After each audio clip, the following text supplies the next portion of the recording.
এই শ্রাবণ মাস হচ্ছে আমাদের অদ্বৈত প্রভুর মাস বা মহাদেবের মাস। এই মহাদেবের মাস হচ্ছে শ্রাবণ মাস। আমরা প্রতি সোমবারে মহাদেবের পূজা করে থাকি। মহাদেবের পূজা আমরা কেন করি অমায়েরা? বলে আমরা মহাদেবের পূজা কেন করি? আমরা মনে মনে ভাবি স্বামীর মঙ্গলের জন্য, কিন্তু না, মহাদেবের পূজা স্বামীর মঙ্গলের জন্য নয়। কারণ ভগবান বলছেন মহাদেব হচ্ছেন পরম বৈষ্ণব, আর পরম বৈষ্ণবের কৃপা না হলে কখনো গোবিন্দ কৃপা হয় না। আর সেই জন্য যারা হরকে ছাড়া হরিকে লাভ করতে চায় তাদের মনোবাসনা কোনোদিন পূর্ণ হয় না। তাই সেই জন্য আমরা মহাদেবের পূজা করে থাকি। এই শ্রাবণ মাসে অনেকে ভক্তরা আছে বা মহাদেবের পূজা করে।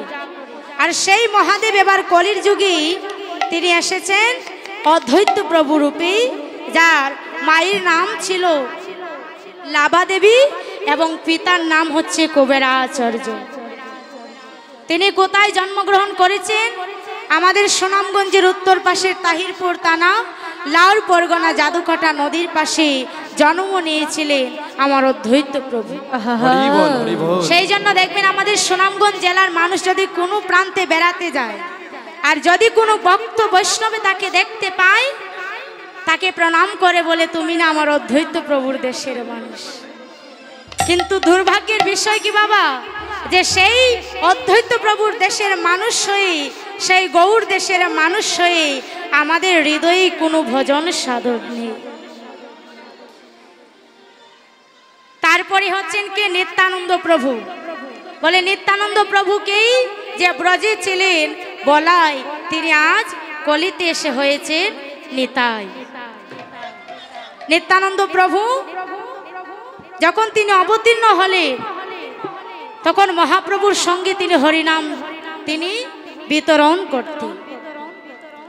তাহলে শ্রী অদ্বৈত চলে গেল, নিত্যানন্দ চলে গেল, এবার গদাধর পণ্ডিত। তাহলে গদাধরকে, গদাধর হচ্ছেন আমার রাধারানী। তাহলে অনেকের মনে প্রশ্ন জাগতে পারে, যদি রাধা কৃষ্ণ মিলিত তনু হচ্ছেন আমার মহাপ্রভু, তাহলে গদাধর কেন আসলো? বলে রাধারানী যখন গোবিন্দ গুষ্ঠ গোচারণে যেতে রাখালগণকে দেখে তিনি মনে মনে বাসনা করতেন, প্রভু তুমি যেমন করে রাখালগণকে সঙ্গে নিয়ে তুমি গুষ্ঠ গোচারণে যাচ্ছ, আমি যদি রাখাল হতে পারতাম আমিও তোমার সঙ্গে ওইভাবে গোষ্ঠী যেতে পারতাম। আমার সেই মনোবাসনা তো পূর্ণ হলো না। আবার যদি আমাকে এই ভবনে পাঠাও, তুমি আমায় এই আশীর্বাদ করো যেন আমি পুরুষ কুলে জন্ম নিয়ে তোমার সঙ্গ। সেই রাধারানী এবার কলিতে এসেছেন গদাধর। তারপরে শ্রীবাসাদি। শ্রীবাসকে, শ্রীবাস হচ্ছেন মহাপ্রভুর একজন ভক্ত, পরম ভক্ত। সেই শ্রীবাস যে কঠোর পরীক্ষা দিয়েছে ভগবানের চরণে, আর সেই হচ্ছে পরম ভক্ত। আমার এই জগতে পরম ভক্ত হওয়া তো সাধারণ কথা নয়। শ্রীবাস যখন মহাপ্রভুকে নিয়ে কীর্তন করতেন, আপনারা সবাই জানে, তখন ওনার বাড়িতে ওনার পুত্র মারা যায়।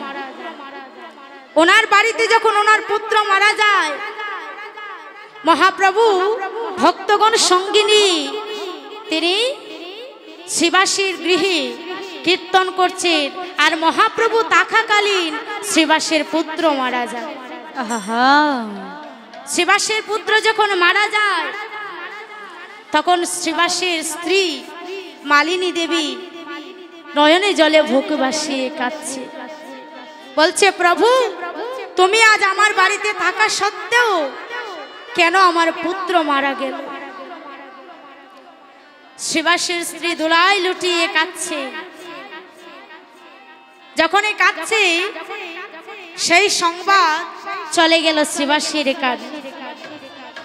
আরে যেই শ্রীবাস শুনতে পেয়েছে যে তার পুত্র মারা গিয়েছে, সেই কানে আর যায়নি। বলে আমার মহাপ্রভু যতক্ষণ এই আমার বাড়িতে আছেন আমি আর এই জগতের কথা চিন্তা করব না। আমার পুত্র মারা গিয়েছে তাতে আমার কোনো দুঃখ নেই, আর যদি আমার মহাপ্রভু আমার বাড়ি থেকে চলে যায় তাহলে যে আমার এমন ভাগ্য আর জীবনে আসবে না। হরি বল, হরি বল। আমার মহাপ্রভু তো অন্তর্যামী, তিনি সবই কিছু জানেন। যখন শ্রীবাসের পুত্র মারা যায় শ্রীবাস কিন্তু কাঁদেনি, মা শ্রীবাস কাঁদেনি। শ্রীবাস মনে মনে ভাবছে যে পুত্র তুমি আমাকে দিয়েছো সেই পুত্র তুমি আবার নিয়ে নিয়েছো, তাতে আমার দুঃখ করার কি আছে প্রভু।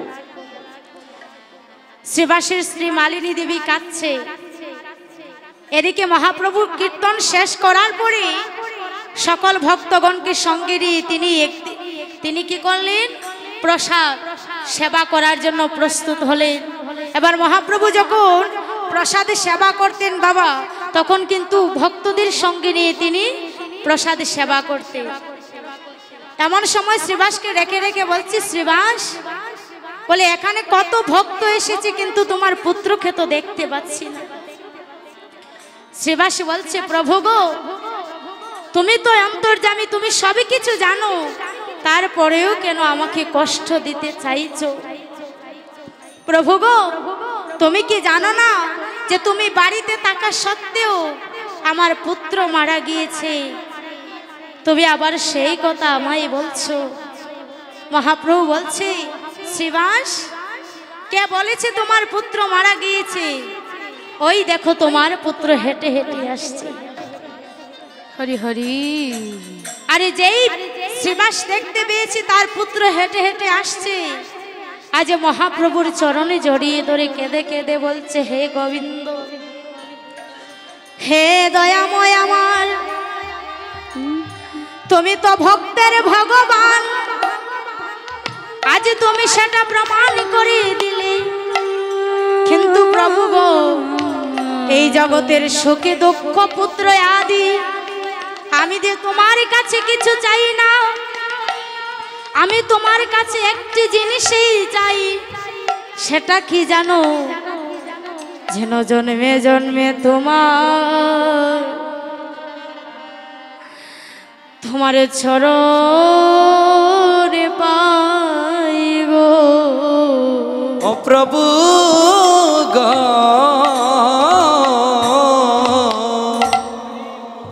অগ জন্মে জন্মে তোমার চরণ পাই গো।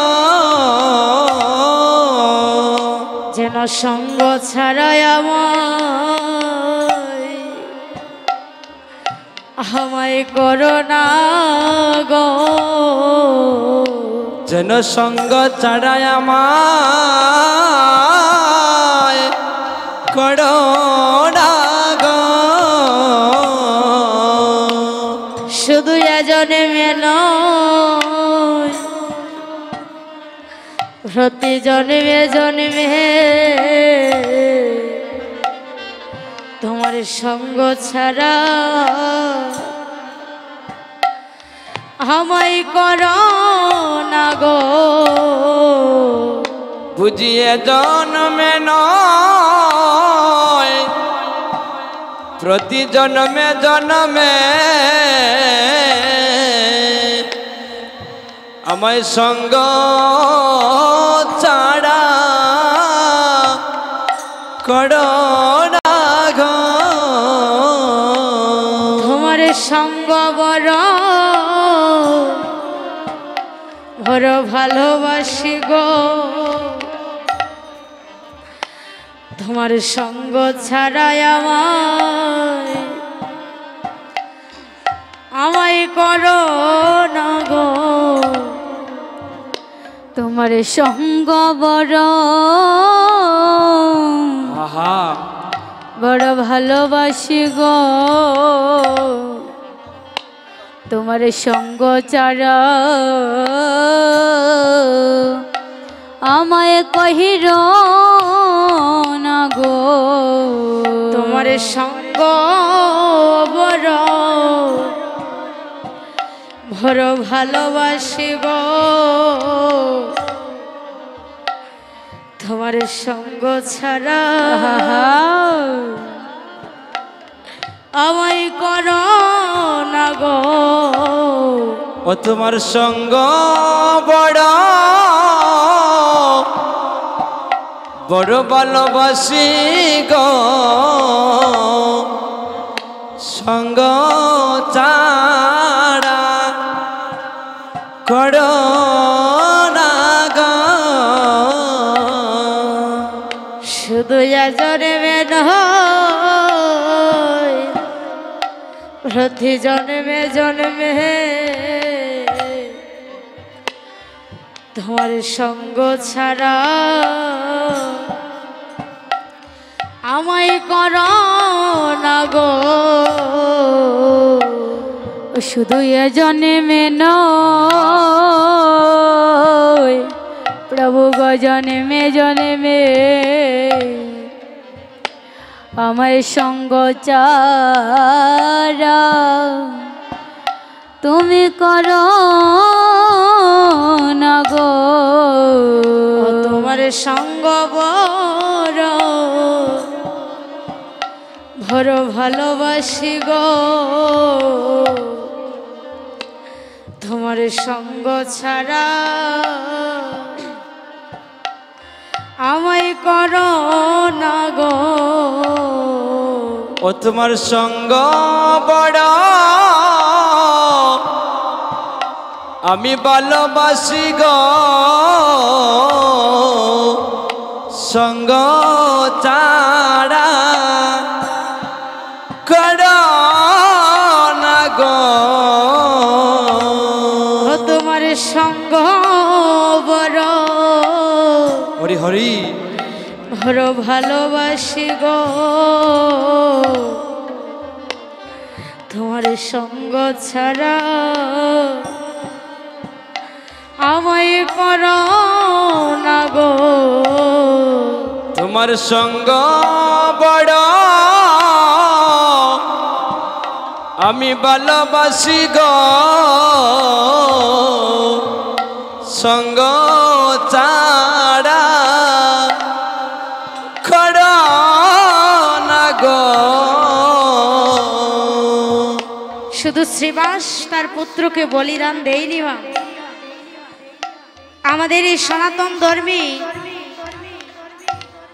একজন বড় দাতা ছিল যার নাম ছিল কর্ণ। ভগবান